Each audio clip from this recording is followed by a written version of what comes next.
Newstalk 102.3, 1240 on the AM side. We'll go to the phone line. And we want to welcome Rob Cornilles to the program. He has been known as the sales coach for sports.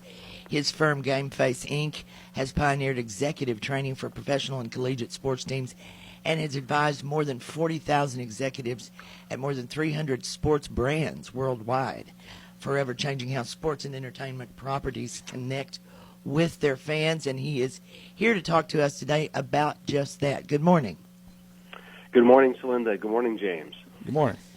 So, Rob, we're hearing civil unrest, and as all of the sports teams are preparing to reopen in July, but there's civil unrest going on. Do you think that this will actually happen? Because I'm not sure.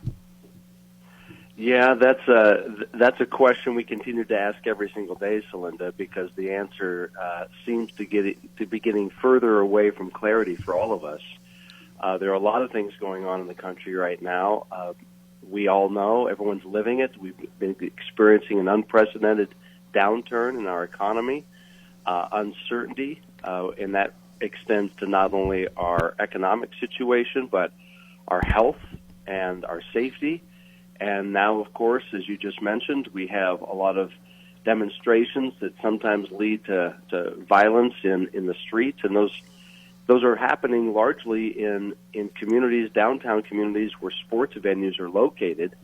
And as I look at those on the news, if I'm a father, if I'm a mother, grandparent, a business owner, what have you, it's difficult for me to imagine myself going into those parts of those communities and thinking that I'm going to enjoy a family-friendly, safe environment. So all of these factors are hitting us at the same time.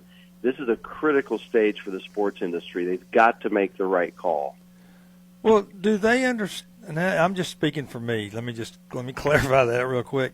Do they not understand that the sport itself, the game that they're playing, the product that they've got, is where a lot of us wanted to go to get away from all this other stuff and enjoy 2 hours, or in a baseball game 9 hours, or whatever it takes to play one of those, and not deal with anything. I mean, most of us get tired of watching all this, everybody having a sticker on their back for different corporations.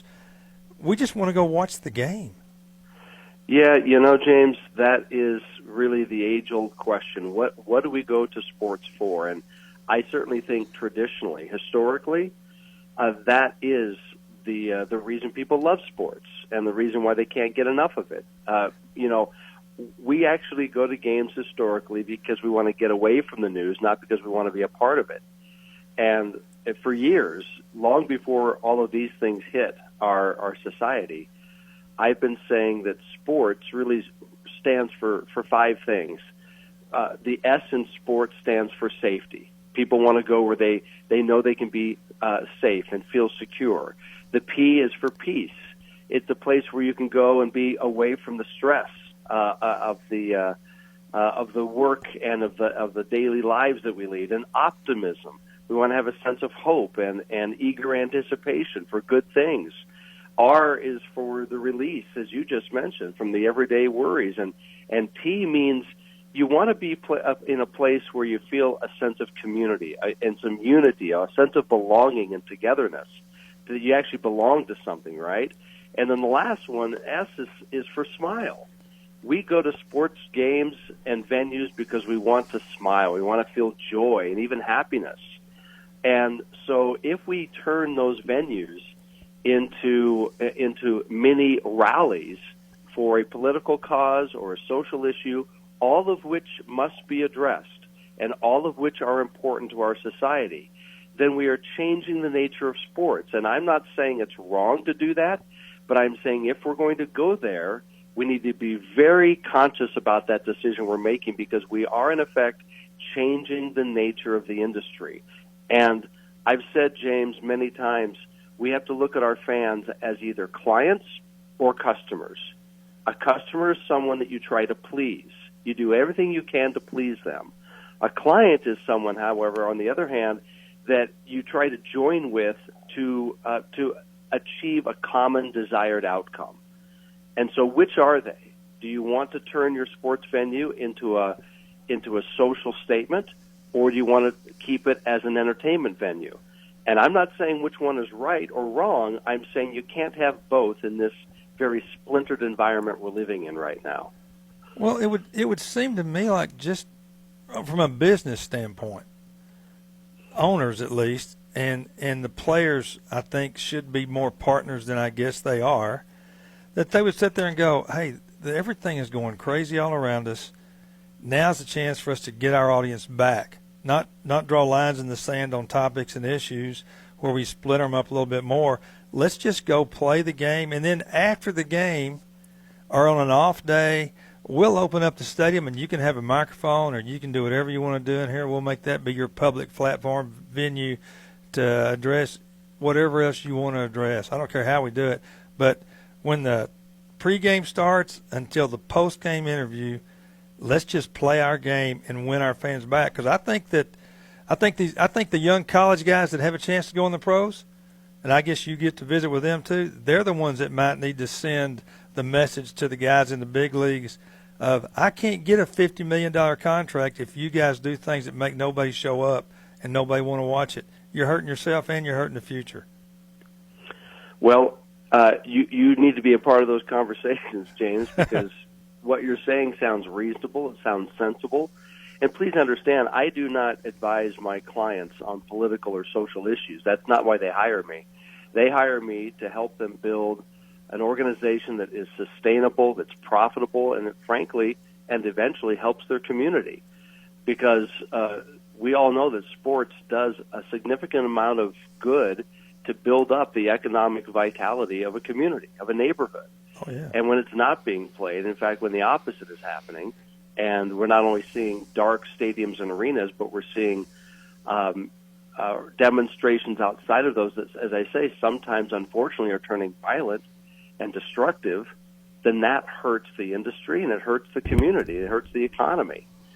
These are very difficult times. If players and owners and leagues are tone deaf to the struggles that people are having right now, we're talking a lot about racial injustice, a topic that needs to be addressed. We're talking about social inequities, needs to be addressed. But let's not also forget, because it's not getting as much attention in the news right now, let's not forget the economic distress that people are suffering from, and the unemployment that we've seen, and the businesses that have been lost because of the pandemic. And then it's been exacerbated in some cases by the demonstrations. So these are the kinds of sensitivities that players who make a lot more money than their fans do in a given inning or a given, one period of a hockey game or a basketball game, they might make more than, half the crowd sitting in their stands makes an entire year. Oh yeah, one at bat. They have to be sensitive to that. Yeah, exactly. One pitch, one at bat. So there's so much going on right now, and so sports just has to decide, what do we want to be? Do we want to be agitators or conciliators? Well, Rob, I have a question for you. I mean, you mentioned your clients a moment ago. Are you having to consult with them right now if due to the fact that all of these things have been shut down for so long? Absolutely, Celinda, because it's certainly no one anticipated all of this. No far-thinking, visionary team executive could have seen this coming. So it's creating a huge disruption in the way that sports teams and leagues are being run. And I look at Major League Baseball, for example. In my opinion, they've had a perfect opportunity to be the first major league sport to come out of the pandemic and to resume play and help heal a nation, not to mention their local community. And instead, what they're doing is the players and the owners are bickering over money. And this is, by the way, a topic that few of us get to argue about right now, because we're just trying to make a buck. We're just trying to get back to work. We're trying to find another job. And yet, I think they're missing a fantastic opportunity. Instead of healing a nation, they are thinking of what they personally want And as a result, they are in great danger of losing their entire season. And not only has this pandemic and the social unrest caused people to think about other things and to find other ways to be entertained, you put that on top of a sport that basically says we don't care so much about the fans and helping to heal our communities. We're just more concerned about the negotiating table. That is going to disenfranchise people even further and take baseball further down that rat hole, which, if you think back to the mid-'90s when they had their strike, it took them 5 years to get back to normal. How long will it take in this environment? So I'm advising as much as I can, whatever influence I have, for them to put aside those types of negotiations and get back to play and do good for the community, because that will ultimately help them and their sport. Well, I hope they have enough sense to see that. And you mentioned the economic impact on the community. Just using the Texas Rangers or the Cowboys, I don't know how many hundreds of other people have jobs in those stadiums when there's a game going on. But absolutely, James. It's into the millions of dollars by the time it rolls through an economy. And those are low-wage jobs, but they're jobs people have 162 games worth or whatever it is all over the country. It's just amazing to me that to me, if I had to put it all into one thing, I'm going to go with greed and say that's what it is. And both sides need to wake up and realize the opportunity to keep this window open for a lot of us is not that big any longer. We're finding other things to do, and we don't have the money to spend anyway. That's right. I don't know that it's greed. I can't argue that with you. I would say it feels like opportunism to me, that they're trying to be very opportunistic. They're trying to take advantage of a situation to help their side. Now, would we do the same thing if we were in their shoes? Maybe, but we're not in their shoes, and so all we can do is implore them to do the right thing right now. And you mentioned the folks that work in the stadium. I work specifically with the folks in the executive offices, the people who sell tickets, the people who sell sponsorship and suites, the people who are at the merchandise stands, the people who organize that game entertainment that you enjoy between periods or between innings. I'm thinking about those folks as well, because these are full-time jobs. They have been, I can't speak to the Cowboys necessarily. I've worked with the Rangers, but generally speaking, around the industry, a lot of these folks have been furloughed. If they don't think they're coming back at all this season, well, they just may find other work. And now these teams have put themselves back even further whenever they do resume, because now they're going to have to essentially start over. All the institutional knowledge those employees have is going to be lost, because those employees, they're experts in what they do, James. They know how to put on a game. Yeah. They know how to take care of fans. If you lose that, then the fan experience in the future is not going to be anything like it used to be. Well, we have been talking this morning to Rob Cornilles. He is the founder and CEO of GameFace. And he also, when he's not doing that, he serves as an adjunct professor at Brigham Young University's Marriott School and Maryville University in St. Louis. And he has a book coming out, From Backboards to Boardrooms. Rob, would you tell our listeners where they can see more of your work and get the book?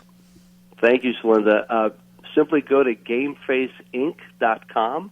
That's GameFaceInc.com. You can learn more about what our company does, not only in sports, but in all industries.